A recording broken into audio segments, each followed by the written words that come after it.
Olá, minhas amigas e meus amigos da luta pela democracia e pela derrubada dessa canalhada que assaltou o poder no Brasil.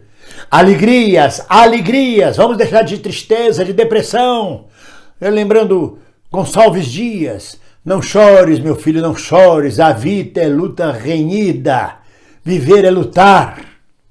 A quantidade de companheiros e de companheiras que eu percebo desistindo da luta nesse momento, entregando o ouro, jogando a toalha, dizendo não quero mais saber notícia, não quero mais saber de política, estou enojada disso tudo.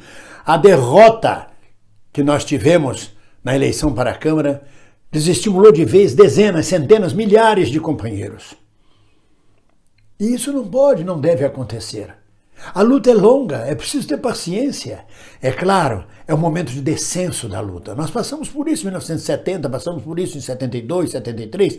Somente em 75, com a morte de Vladimir Herzog, começamos a retomar um fôlego de luta. Foi um descenso muito grande. Ficam aqueles que ainda acreditam, que têm fé, que têm esperança, que ainda conseguem ter dentro de si uma réstia de luta, de força para lutar, para resistir. Ontem eu disse à minha mulher, nós estamos em regime de resistência. Vendo um filme sobre a resistência francesa, sobre a resistência polonesa, nós entramos em regime de resistência. Nós somos da resistência, nós não somos mais vanguarda, hegemonia, frente de luta, exército aberto. Não, somos resistentes clandestinos da luta contra o obscurantismo e contra o fascismo, que domina os poderes todos da República neste momento. E a resistência não é formada por milhares de pessoas, por milhões de pessoas. Isso já é uma frente de luta aberta. A resistência é formada por poucas pessoas, que mantêm acesa a chama. Tá certo, muitos companheiros desistem nesse momento. É justo, é o descanso do guerreiro. Eu não condeno. É o momento dos chamados ganhos. Aqueles companheiros que se recolhem para dentro de si, para lamber suas feridas, para lamber suas depressões, para lamber suas perdas, lamentar suas derrotas e fortalecer-se, ganhar em outros setores da vida, viver um pouco mais do que dedicar-se diretamente à luta para voltar com força redobrada no momento certo. Há momentos de descenso e momentos de ascenso da luta. Neste momento estamos em momento de descenso. E é neste momento de descenso que o PT lança a pré-candidatura de Fernando Haddad, causando um reboliço gigantesco em todas as hostes oposicionistas que não sejam o PT. Guilherme Boulos diz que é um absurdo, mas Guilherme Boulos também é pré-candidato presidencial, ou alguém tem dúvida? Apenas ele não falou. Ele já foi, por que não pode ser de novo? Não poderia lançar. Os próprios companheiros do PCdoB têm que discutir primeiro um programa, depois do programa é que vai se ver qual é o candidato. Há dúvidas sobre quem será o candidato? Alguém tem candidato melhor do que o companheiro Fernando Haddad? Eu posso até torcer o nariz, posso não gostar, poderia preferir Boulos, poderia preferir Manuela Dávila, Flávio Dino. Mas quem teve 47 milhões de votos numa campanha atabalhoada, feita às pressas, porque Lula não pôde ser candidato, quem em pouco tempo levantou 47 milhões de votos no meio de uma campanha do gabinete de ódio, de fake news, do Steve Bannon trabalhando em favor de Bolsonaro, com toda a campanha de ódio contra o PT, teve 47 milhões de votos, é gabaritado para se lançar pré-candidato. Gente, ele não é candidato. E aí um reboliço, não poderia ser candidato, não deve sair, não é assim que se faz. É assim que se faz mesmo. Um partido que tem 1,5 milhão de filiados, que tem maior bancada na Câmara Federal, vai ficar parado esperando partidos que estão até em extinção, como partidos que não conseguem nem a cota eleitoral, decidirem o que é que eles vão fazer. Vai ser comandado pelos partidinhos. Eu me lembro quando fui convidado para uma convenção do PPS, o PPS naquele tempo tinha acabado, o PCB tinha acabado de se tornar PPS, e houve uma convenção estadual no Rio de Janeiro, e eu fui convidado para participar, para assistir.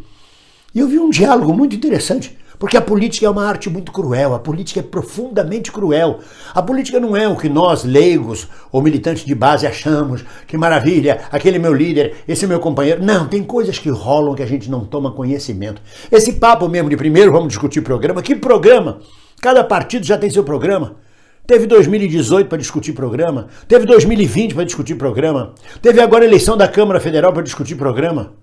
E não adiantou nada, não saiu nenhuma frente, cada um saiu com seus candidatos. E como diz Zé de Abreu, tudo bem, Boulos, a gente se vê no segundo turno. Porque é verdade, todo partido tem seu programa. Lancem seus pré-candidatos, eles sentam, conversam em torno dos programas, tiram um programa comum. E aquele candidato tiver maior chance de carregar o eleitorado consigo, é indicado o candidato deste programa comum, desta frente comum. Ou não rola frente nenhuma. Ou tal programa é apenas para saber o que é que eu ganho com isso, que posição eu ocupo, qual é a nossa posição na frente, o que é que a gente vai fazer de deputado, quanto vai rolar de grana para poder fazer as campanhas. Hein? Programa? É?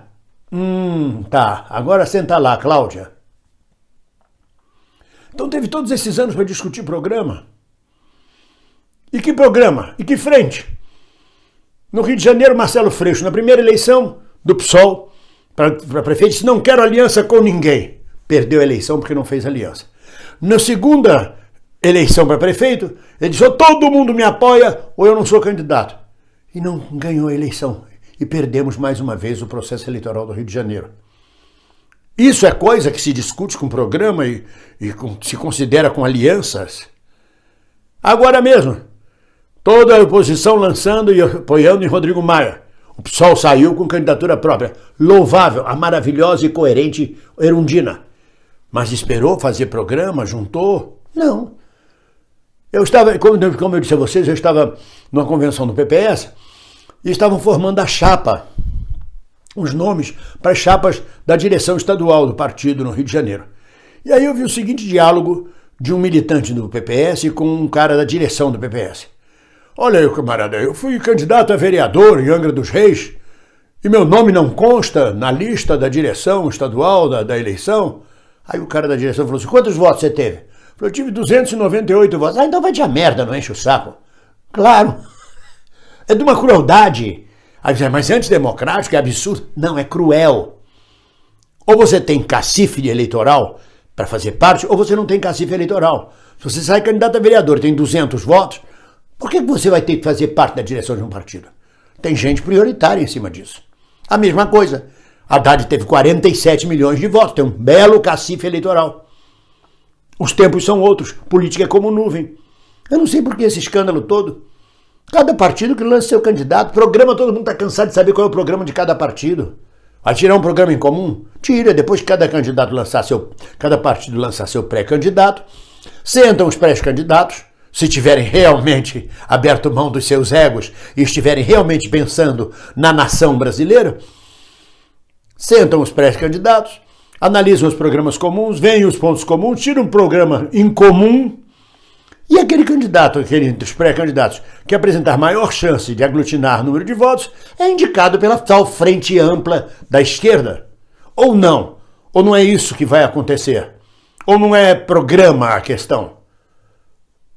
Eu não quero dizer que vou votar em Haddad, nem sou do PT, mas o PT é um partido, tem o direito de lançar um candidato, um pré-candidato, não é nem candidato, é pré. Política é como nuvens, política muda. Lula pode vir a ser absolvido e pode tentar a presidência no lugar de Haddad. Tudo muda. E não causa um alvoroço dos outros lados, por quê? Mexeu com que ego?